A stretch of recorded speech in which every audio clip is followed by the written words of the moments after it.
This is Keith Manensky. He couldn't get in either. There seems to be something, Zoom is like a nightmare at times. So Keith normally does this with me, and Rachel's going to be asking me questions. We'll move to the next slide. And this is it. Hold your questions till the end. I can't answer them now, but Rachel will help me with it. So why can I teach you this? I usually do it really fast. I'm the author of the Handbook of Geriatric Care and Management, so I know geriatric care management business. I am the author of Care Managers, both of these books, along with a zillion other old care managers like me that wrote these books together. And care managers with working with the aging family is really important because it's a clinical text, and that's what you need to deal with care management families. I wrote Mom Loves You Best, which is about siblings, the most heinous part of the aging family, especially when they're on the upper 10%. They want all the money because they didn't get enough love. And I also wrote the only care management operations manual that we'll talk about. So we'll move to the next slide. Okay, features and benefits. Features are just facts. That's all they are. They're facts about your products to show how well they work. And they show your customer, essentially whatever service you're delivering, how great it is. A feature, I'm just going to give you an example. If you sell doors and you say, our doors have strong hinges, well, that doesn't sell the whole thing. What sells it is a benefit. If you slam my doors 1,000 times, they won't break. That works. And if you look over here, this is iPods. It's really out of date now. But you could advertise it with a feature saying, we have storage for 16 gigabytes of MP35s. Nobody's going to buy it that way. But if you say you have 1,000 songs in your pocket, that's what people want. That's the benefit. That's what's in it for them. So let's try you, a geriatric care manager. You can say a feature is, I'm an expert in dysfunctional families. What's the benefit? The benefit, and that doesn't really sell things. The benefit is, if you're a conservator, you take the conservator, I got this from conservators, take this conservator off the hot seat, because most of the time they run the money. They're bankers, they're people that are finance people. And you can work with a dysfunctional family, do all the things the family hates, take stuff away from them, and then the conservator, doesn't have to do that. So it's bad rabbit, good rabbit, bad guy, good guy. And that sounds awful. We're not crime families, but that works. And the conservator will understand it when you tell them the benefits. So let's move on. Okay, so what we're going to cover today, we're going to go through benefits and features for trust officers, the people you want to sell to, because in the upper 5%, they have zillions of dollars. They can afford you long-term, and they pay you in cash because Medicare doesn't cover this. Elder law attorneys, we're going to do this with them. Upscale assisted living, these are all third parties, concierge physicians, and hospice. So we'll move on. Okay. Features that matter to you, to ALCA. Okay. Products matter. You shouldn't be saying, and I know you don't like me saying this, that, your product is, you do assessments. They don't understand a thing about that. They're really upset about their loved one and they want you to help. And saying you're going to do assessment is not a product. Price does matter. That's a feature that works. And, you have to strategically tell them that. Communication. And who did this? Actually, the Florida ALCA chapter. They did a 7-year study, and this is from their data. Communication really it's a feature that really means something to families because they want you to communicate with them. They've made you, the spokesperson for them, but they also want to be involved. So reporting to them. Care managed home care really matters as a feature. If you're a home care agency and you added care management, that is a feature, but it means that your care manager can come in, take them to the doctor. advise them when get them into hospice when they're dying, and at the same time, bring in the care providers that the care manager supervises. That's a feature that works.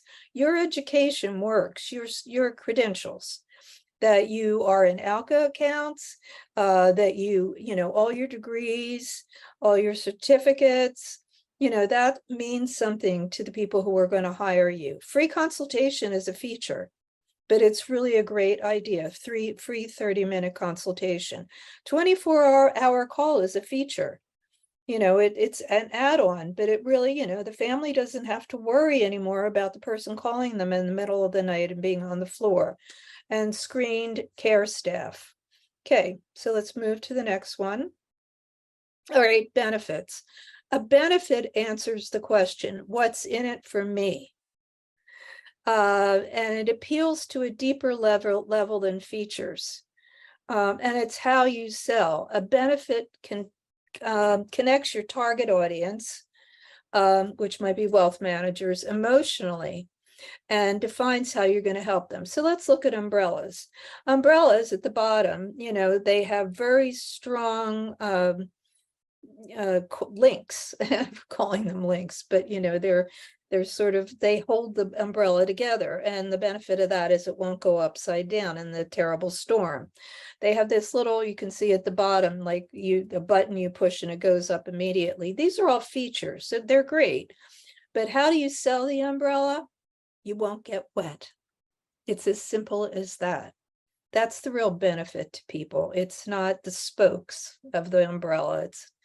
So that's a really good way to see it. And we're going to move on to show you all of this with third parties. So you want to sell benefits, not feature, because a benefit gives you a competitive edge when it gets the attention of the prospect, and it will, because it's what's in it for them. It sells your product or services rather than the features. It keeps your customers coming back because it takes a load off their plate. It causes your prospects to talk about your product. That's, word of mouth. You will get more business through other people, and it buries the competition. So let's move on. Okay, so we're going to use this trick called so what, and show you how benefits work. Okay, Comcast or Xfinity now says we monitor your servers. Well, you don't know how to do that, and like that doesn't matter so much. I mean, you're glad they do it, but your servers won't go down. So I mean, mine just did. Didn't that matter to you? You're like, this woman, Jesus, why am I even here? Like the whole server went down. I just love this. This is a great point. I didn't realize it. You don't want to have to wait for me to show up. And that, and I just didn't. So that's the benefit of you, working with me or coming back to even listen to me. Gas mileage in a car matters. But the so what is you save money on gas. And just think, if you're selling, a very expensive electric car, like a Tesla, you can say, you don't even have to use gas. And we've hooked up with all the stations, the power stations that, Biden's going to build all over the country, and you can go anywhere you want. That's the benefit, to pay for that. And now you don't have to worry about only getting 300 miles. So that's what is so what. And I'm a so what now. So move on to the next one. Okay, let's take sweaters. This sweater doesn't have a pocket, but imagine it does. So pockets are on the front of a sweater, and so what? What's that matter?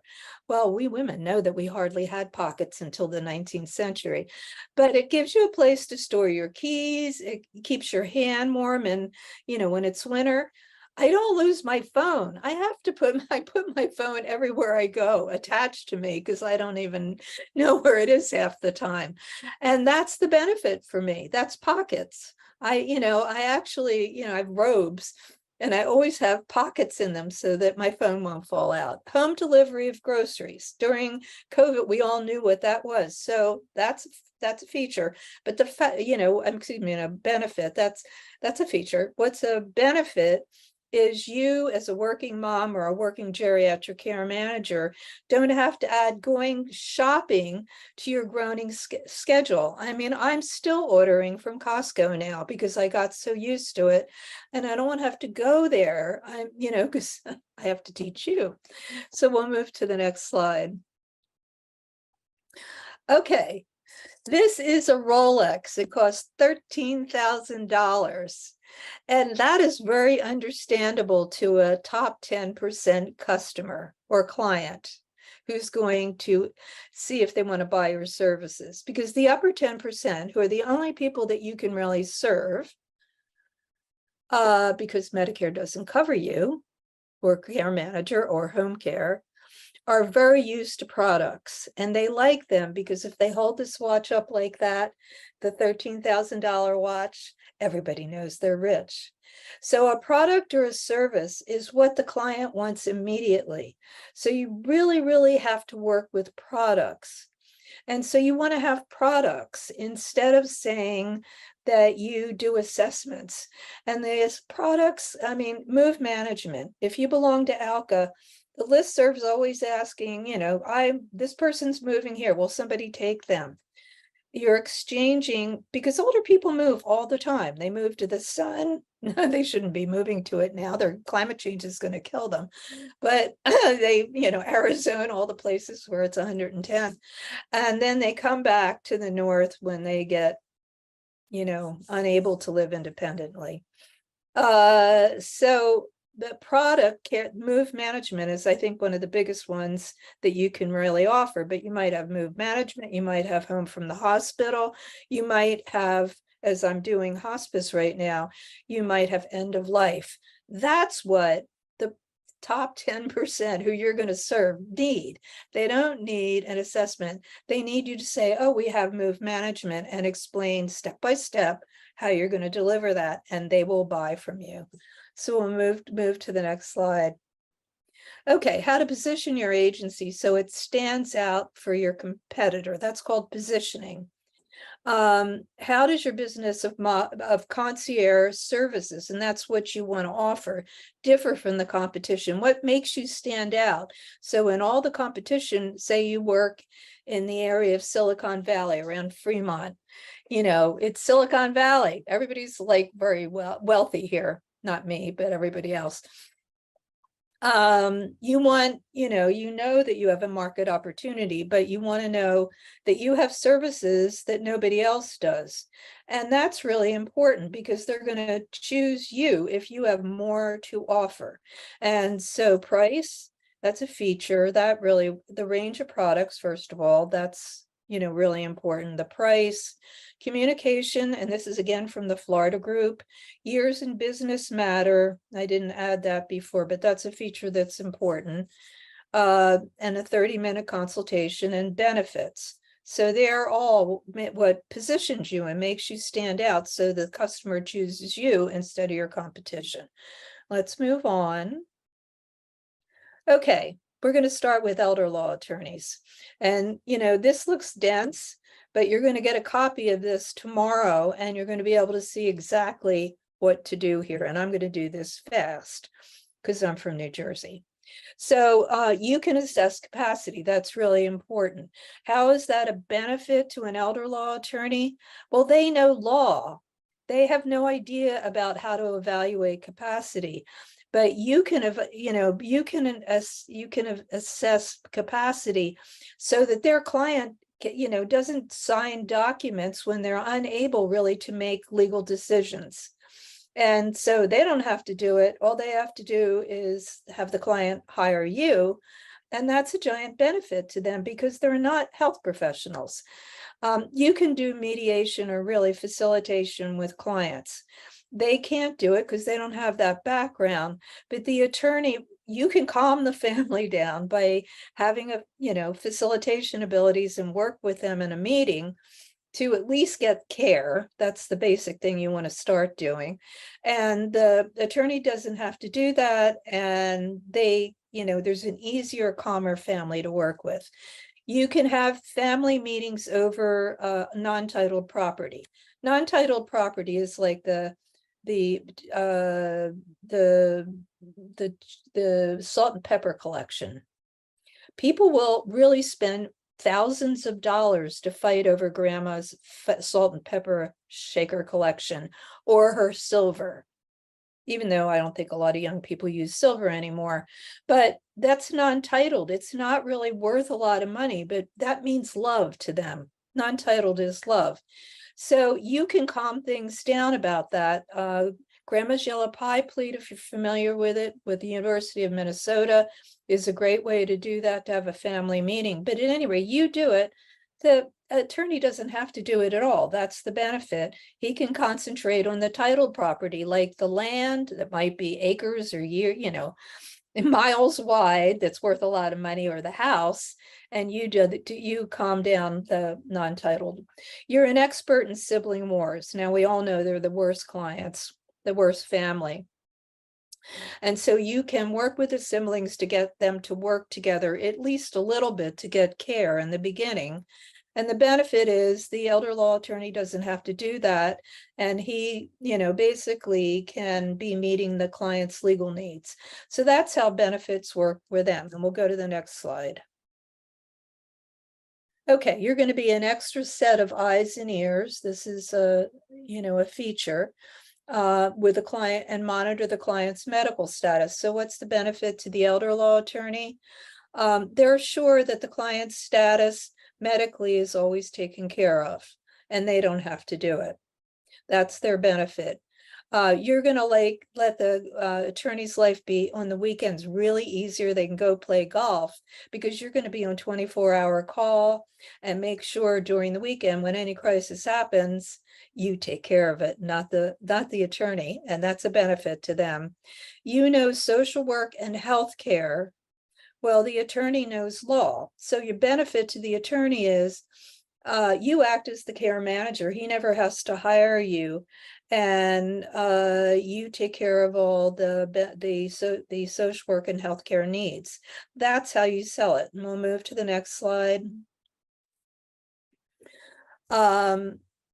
Let's do elder law attorneys again, and the product conservatorship. So what you can do with elder law attorneys who work with financial planners is you can advise on the current and future cost of care. You can project, how much, because aging, how much it's going to cost for non-medical care, assisted living, and then eventually a nursing home, and give that figure to the elder law attorney. The elder law attorney and financial planner can turn it around, and the financial planner will invest that money and come up with the money for the retirement. And that's called long-term care planning. You can do that, but that's the benefit, that they can create this long-term plan because you do the work on the other side.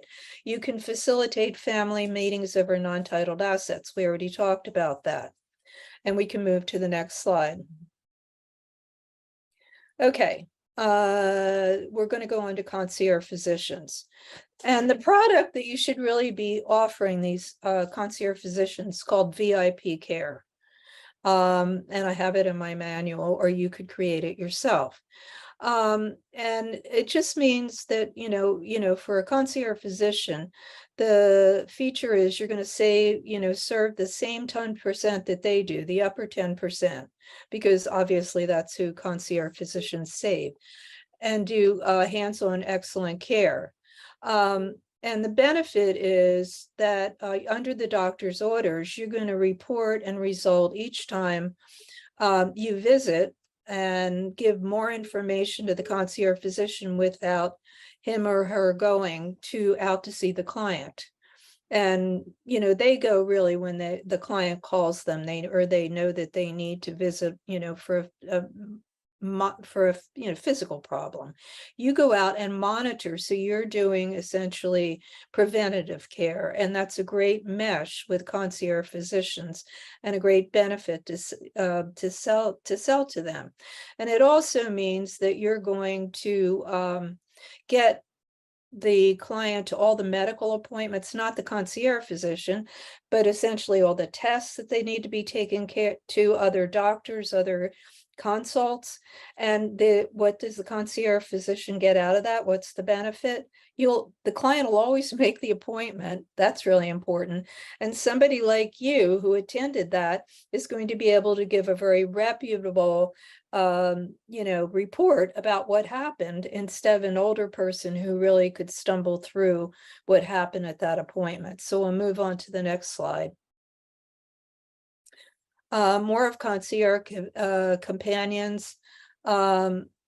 This is for the product you're going to sell is a concierge companion, because assisted living has only one activity director for usually 100 or 200 residents. And so a concierge companion is a one-to-one person who goes in and offers activities on a limited scale, because they're older people, for them. So what's the benefit to the assisted living? They want, the need is that they have people who, residents in the facility that have non-medical one-to-one, need one-to-one care, and not care essentially, but they're lonely, they're isolated, they're depressed, and they need one-to-one relationships in order to even get to activities. And the benefit is that you're going to offer this concierge companion.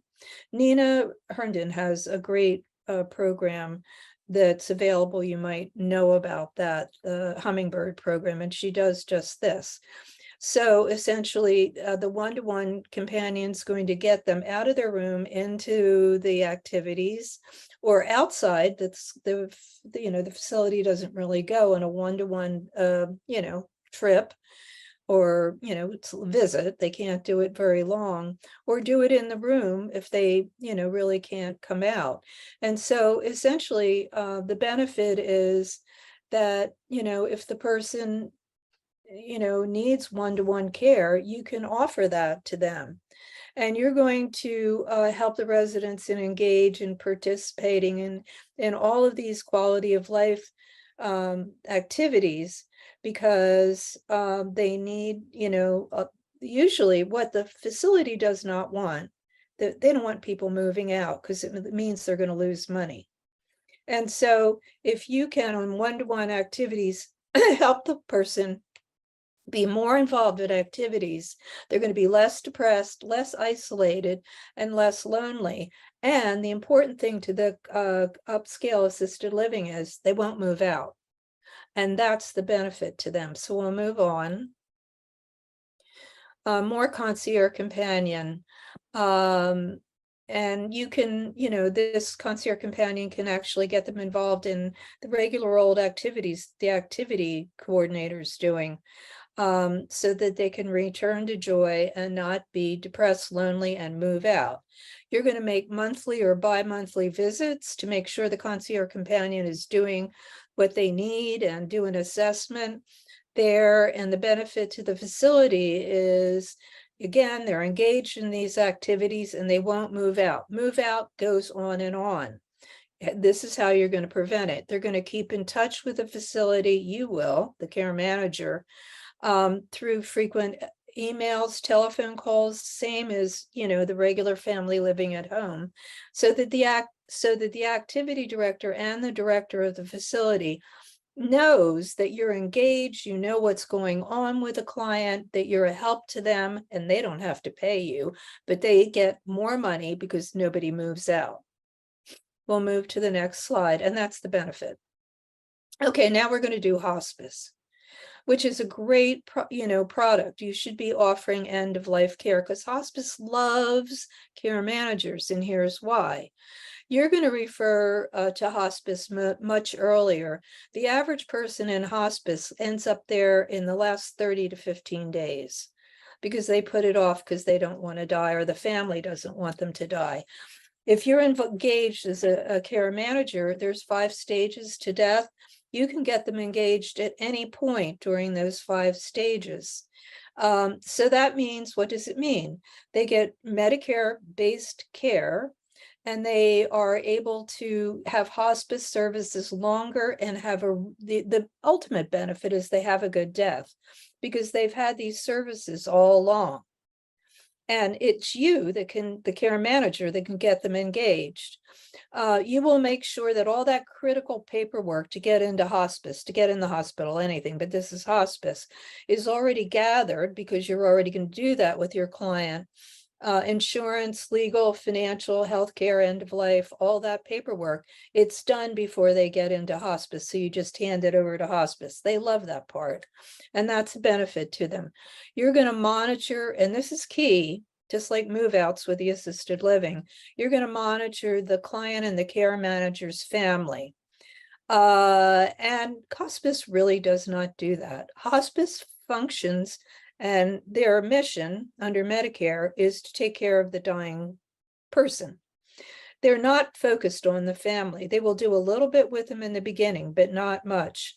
So you're there to work with the actual people who are caring. You know, most families care for their person during death. It's not care providers, paid care providers. So they're not doctors and nurses. They need help, and you're the one that's going to help them. And that's the benefit. And we'll move on. Okay, you're going to make sure that the family has a personal health record. It could just be a notebook. It could be something, you know, on your phone. And so that they can, you know, keep track of everybody that's coming in and every change that somebody who's, you know, professional tells them. And this is, you know, like a circus, because you have all the care providers in there. If there are care providers, that's a big group, then the family, and then hospice. It's like a circus that's going on. And they're going to be able to keep track of, you know, things that they want to tell hospice they need, things that they want to tell you they need, things that doctors told them, nurses told them. And in other words, it makes it really organized for the family, who are, again, not a nurse or a social worker. That's a benefit to hospice, because they can't do that. You can do a caregiver assessment. And hospice doesn't really do that. A caregiver assessment, which is another product you can offer, you know, basically will say, okay, this is the way that we can help you. These are support groups. Here's one-to-one counseling you can go to. This is respite. This is where you can find this. Private duty home care. Again, hospice focus is not that, but you're going to be able to do that because you're taking care of the family. You are able, the third thing, coordinate family meetings. And I talked about that before, because the family in end of life goes through shock, grief, shutting down where they can't take it anymore. And you're going to help them through that because you understand those sections of end of life. And because hospice, again, focuses on the dying patient. I mean, they do a little bit with the family in the beginning, but, you know, with Medicare, when that took over, it changed hospice. And so that's why, you know, hospice really likes care providers. We'll move to the next one. Oh, more hospice. Okay, coordinate family meetings. I already talked about that. You're going to deal with health literacy. And what's health literacy? You're going to bring the family information about whatever disease the person is dying of, Parkinson's, cancer, etc. You're going to get it from the health associations and educate the family in whatever modality the family needs. Some people just need videos. You can get that from the hospital or the American Heart Association, all health associations. But you're going to educate these people who are acting as doctors and nurses when they never got, they're just family. And so you need to bring them health literacy to try to help them. And hospice is never doing that. You're going to monitor something called anticipatory grief, which is really, you know, staggering to, you know, families when someone's dying. They're trying to hold it in. I had a friend who had to cry in the shower, and not in front of her husband, who was dying. And that was the only place she could cry. You can bring resources for anticipatory grief. Hospice isn't going to do that. You can monitor the medication. They set up the meds. Hospice sets up the meds, but they don't really, you know, they're not there to, you know, sometimes people have doubts. Should I do that? They can call hospice, but you can also help them with that if you have a nurse on your team. Okay, we'll move to the next slide, and that's a benefit. Okay, trust departments, we're almost there. This is where you get the money, the blood money.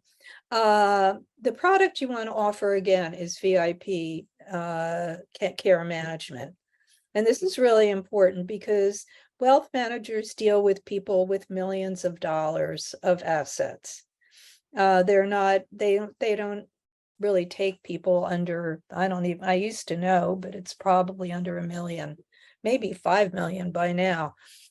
Trust officers and wealth managers are all the same people. They just changed their name to look better. Trust officers and this is, basically what they're good at. They're very good at managing money, because what they do is they invest the money to make more money to pay for the care. What you're good at is you're skilled in health and psychosocial needs. And so they can keep on investing the money while you do all the work with the health and psychosocial needs. They love you for that. That's a benefit to them because they're really incapable of, they are capable. They used to really fake it, but they weren't good at it. We'll move to the next slide. So that's a benefit. It's communication again. You're going to send email reports, updates, communicate like crazy with the wealth manager, aka trust officer. So what? The benefit is they're always updated on the psychosocial and healthcare problems to talk to the family about it, but they didn't have to do it. That's a benefit to them, to the wealth manager. You're going to give the client preventative care rather than crisis management. It means you monitor on a regular basis, usually, once a week, and you're there. You can see some, falls that mean a hospitalization ahead of time, and you can take care of it. That's preventative care. And the so what for the trust officer is that the client is stable, and they're able to get a high quality of care, and crises will be less. You do preventative care by marketing. That's a big benefit, and that's what you sell to the wealth manager. We'll move on.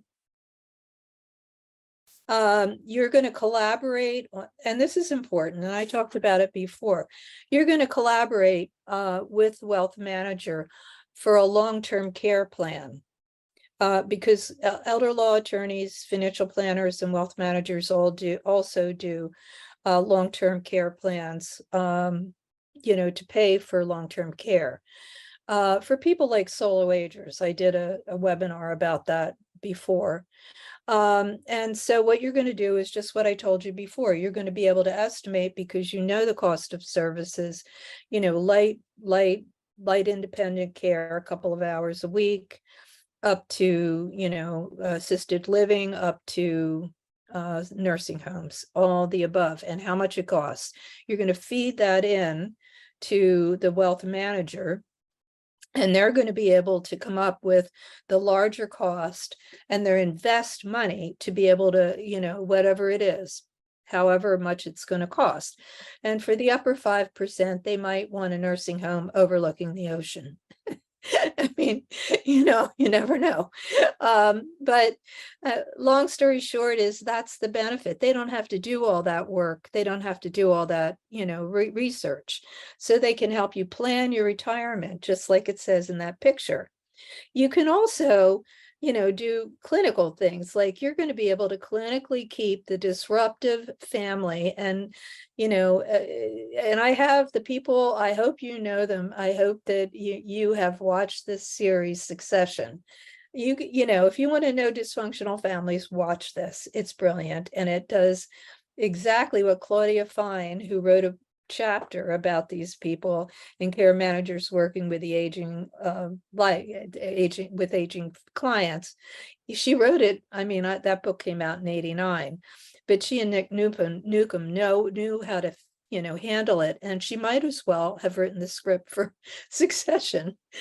So you can, you understand how to clinically stop this disruptive family from actually intervening in care. And that's the first thing you have to do. You've got to enter the family, these very dysfunctional families, to at least get care.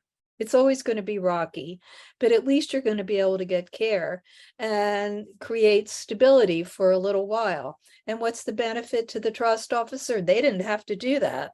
They don't even know how to do it. I mean, it's great that you know, it's a skill. It's a wonderful benefit. And so we'll move on.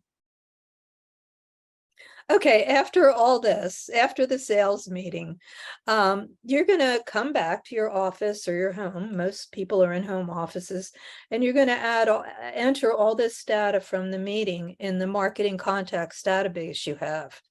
Hopefully you have a marketing database.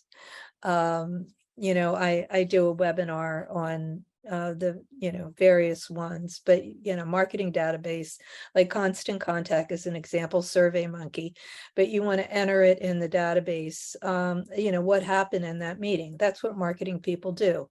What benefits sold, what were they really interested in, etc. And then you're going to write a handwritten note. Why? Because we always get these emails. I have to delete about 100 a day, of crap these people are sending me. But somebody that writes a letter, it's like magic, it's so wonderful.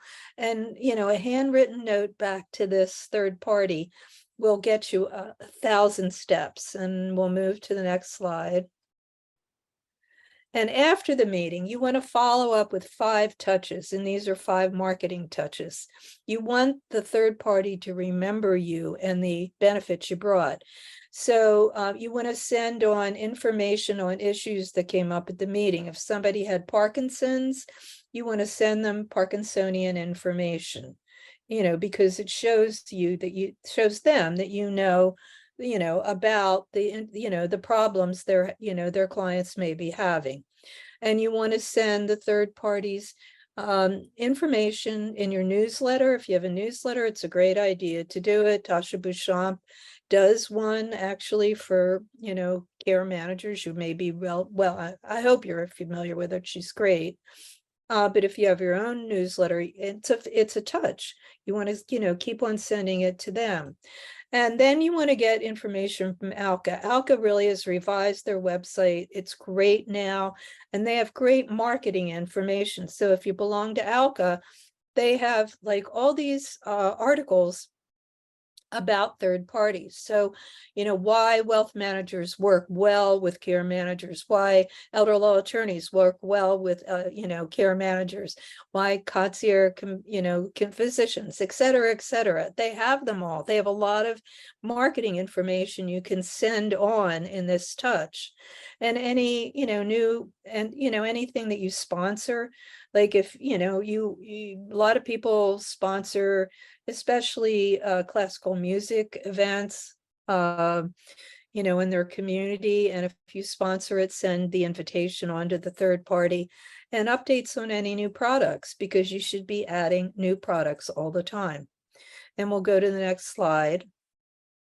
Okay, at this point, I do offers. You're almost there. I know this has taken a long time, and the offers are always at the end, and they are always cheaper than the products that I offer. So the first one is the operations manual that I have that I talked about, which is the only one in that's out there. And the operations manual, it has 15 services, and I've been talking about products. You call them services, the rich call them products. It has 15 products for all of your clients, and it's step by step how to deliver them, one step at a time. So it's very clear how to deliver them. It's electronic. You get a free, a separate forms manual. So the forms go with the manual. You can use it as a training manual, because step by step you can train your care managers and onboard new clients. It shows you how to do that. It's normally $650 for the webinar participants. It can be $550, and if you belong to ALCA, it can be $100 less. It's only available after the webinar, July 20th to the 1st, and you have to email me that you want it, because I can't It's not the full price. I have to bill you. And you can use something called PayPal credit that Tasha Bouchamp uses as well. And she told me about this. You don't have to put the money out. You can borrow the money from PayPal credit. And it comes interest-free for 6 months, and you just pay it off and you don't have to pay the interest. So it's a great deal, and there's some information here. And the next offer is my geriatric care management operation class, which teaches you essentially how step-by-step to deliver these products, and B, how to market them. It's a self-paced class. You get the 2 manuals for free. It's electronic, so you get it right away and you can edit it and make it your own. And that's what you should do. You get 57 free CEUs with it, because ALCA has given that to me through NACM. There's 22 modules to deliver 20, products, because, for instance, home from the hospital is actually 3 products: before the hospital, in the hospital, out of the hospital. That's why there's a little bit more. You get 20 hours of free consultation with me, 2 a month, marketing with each product, free tech support. I have really gifted people that I employ. One person who has a master's in computer science from Berkeley, and she does most of it. So I don't have to deal with it. And a free speakers bureau, which is normally $225, and I'll talk a little bit about that. Again, it's $950 normally. You can have it for $850 and $100 off if you belong to ALCA, and you have to email me if you're interested, and it's available PayPal credit too. And we'll move to the next one. The business class. The GCM business class is for people who have home care agencies and want to add geriatric care management, because you're mushing 2 products together, or somebody who's just starting. It's a self-paced class. You have a year to complete. You get 10 modules to open or reopen another class, or, learn to do care management with home care.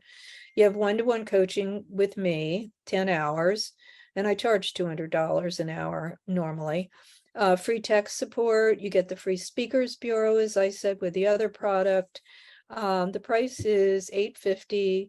It's $750 if you get it through the, this offer, and $100 off if you belong to ALCA. And you can pay for it through PayPal credit, and you have to email me if you're interested. And I'll go to the last one. The Speakers Bureau. The Speakers Bureau is, I've been offering that for about 6 months. It's to get to adult children, because you can't Google adult children in your area. And they belong to usually 40 to 60-year-old people, join a lot of clubs like AUW, the Junior League, on and on and on. So you get a list of contacts in your area in the clubs, pre-made speeches or PowerPoints. You get 7 PowerPoints, and also all the steps before the speeches and after the speeches you have to do in order to gather their emails, because that's really what you want. And the complete package, comes with a 30-minute free consultation with me on how to set it up. And it's normally $225, but I'll go back to what it cost 6 months ago, $195 for this particular webinar. And we'll move on. And these are all the Speakers Bureau. I have a brand new one in dementia, dealing with dementia, which is, Tasha Bouchamp will tell you, is the #1 fear of adult children. They're terrified of it because they could get it too. And then the rest of them are, handling stress. I'm not going to go through them. You can really read them, but the stress of caregiving when your parent needs to go in a nursing home, siblings, I already told you how difficult they are when parents need care. Everybody's terrified of it, and there's no central point of entry. The sandwich generation, and quality of life, which I've really gone in. And so it's a whole package together. It comes with the PowerPoint and 2 other sheets to get, to get you through it, and me. So that's it. And we did really well. Oh, the next webinar is going to be 10 ways to master the clinical tools to work with dysfunctional families, which I've given often. And I've named it Taming Succession, because succession, again, is this great, streaming program that really, honestly, somebody should have written, because you always say in care management, you just can't make up what these crazy people do. Well, they did make it up in Making Succession. It's patterned after Rupert Murdoch, the real deal. But, if you want a lesson in it, watch Succession. It's really an important thing for care managers to watch. So I'm going to not teach you Succession, but I'm going to teach you these mastering these 10 clinical tools that occur in these flawed families. And if you want to sign up, the link is right there. It's for free, as always. You won't have a delay next time. I'm sorry. And we'll move to the next slide, and the last one, which is how you can get a hold of me. I, like you, hopefully have a lot of social media. So my YouTube channel, which has been around, you can see me age through that. I have about 30 playlists. My blog, Facebook, and I don't do Twitter anymore, for various reasons. And you can visit my website. So now we'll go into questions, and Rachel is going to ask them. Now, first of all, let's start in that almost nobody asks questions in the beginning. So I have to, really sort of tease them out of people. And Rachel's looking around right now. This is Rachel's first time in doing this. So, give her some slack. She had some problems in the beginning. James, who always does the back end for me, has moved on to other things, and he, Rachel's doing it. So she's trying to get the questions in here. And please ask questions. I mean, there's no wrong answer here. But questions are really important because even though I moved quickly through this.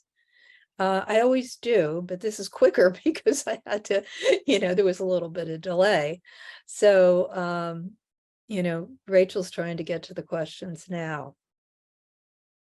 Rachel, do we have questions? Yeah. Hi, everyone. This is Rachel. Thank you guys so much for your patience and for coming out to this webinar. If you have any questions, you should be able to use the Q&A tab at the bottom of your screen to type those questions in. I do see one that we have right now, and Jessica's asking for access to the presentation after this webinar concludes. That's a great question, because Rachel is going to send the recording out tomorrow. And it will be just exactly, that's why it was, so dense, because you really have, I went over them quickly, but you have all the benefits right there, and you'll get it tomorrow, whether you attended or not. As long as people signed up, I send it out to them. So you'll get it tomorrow, Jessica. Come on, all of you. I always have to pull it out of you. Doreen Bissett, I can see you here.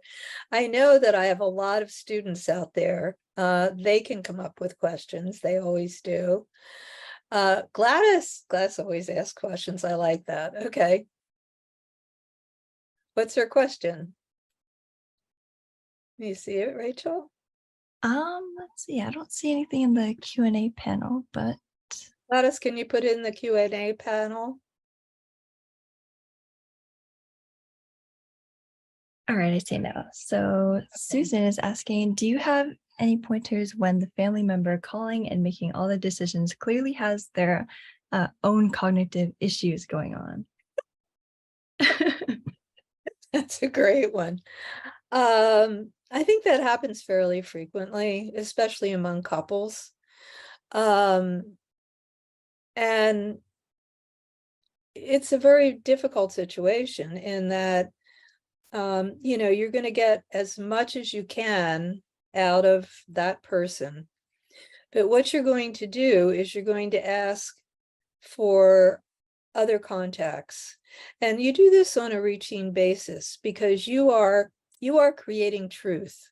You know, basically you are a very important person. You don't realize it often as a care manager, but you are important in that you are going to amalgamate everybody's point of view.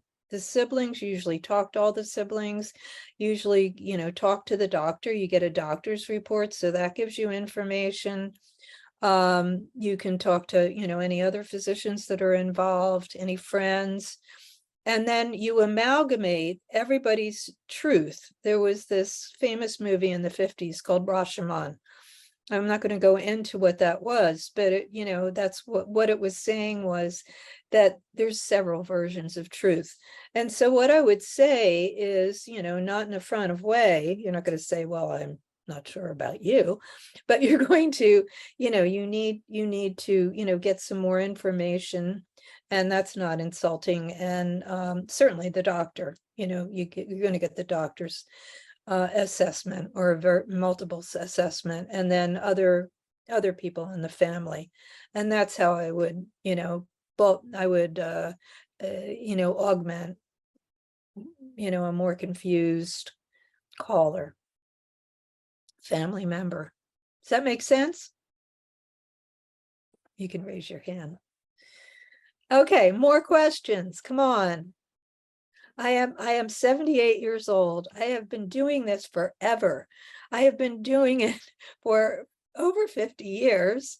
And I really, you know, I'm not saying I'm the smartest person in the world or the smartest care manager, but I have a lot of information stuffed in my head. Hopefully it's not going to start leaking out soon. And I can help you with a lot of things. And especially benefits. Does anybody have, you know, any like, you know, does benefits make sense to you? Do you want benefits from other third parties? Come on. Anybody else? We do have a comment from Gladys who says, hospitals have their own forms regarding who they can speak with and believe they can only speak with the family. A client recently had to contact her attorney to speak with the hospital counsel and educate them on a GCM's role with their hospitalized clients. Yeah, that's absolutely true. I mean, you know, there's a lot of, you know, normal forms that you're going to have to fill out, but hospitals often have their own forms. And I was talking about hospice. You know, hospice has their own forms too, but not to that extent. But, you know, capacity, stuff like that. You know, who's going to be, you know, who will be the power of attorney, who will be the power of, you know, who will take care of the person. You know, there's just a zillion forms, and insurance forms are insurance forms or insurance forms. So yes, I can see that hospitals really do that. And well, they need to really, I mean, have their own forms, but they're usually duplicative.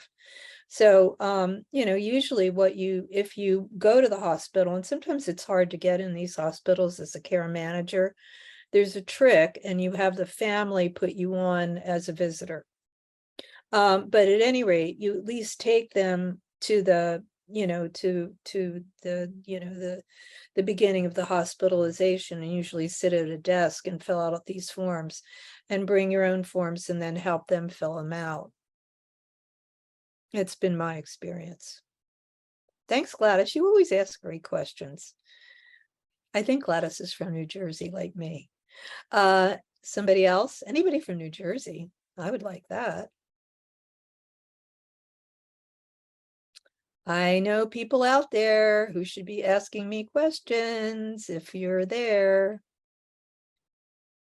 Any of my students? Anybody else? Okay, this is your last chance. Okay, again, we're sorry that this happened. You will get the copy. You know, all of the above tomorrow. And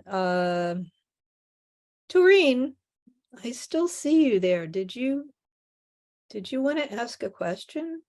I know, Doreen. At any rate, if you are interested in, getting the copy of this, which, well, you should, because that's why I made it so dense. I'm repeating myself, but I am giving you the features and the benefits. I'm giving you a sales rep, a sales spiel.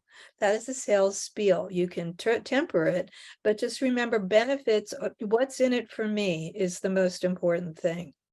And that's the way to sell. And I look forward to you getting the final copy tomorrow, the recording. And please do come to my next webinar. It's going to be fun. I love Succession.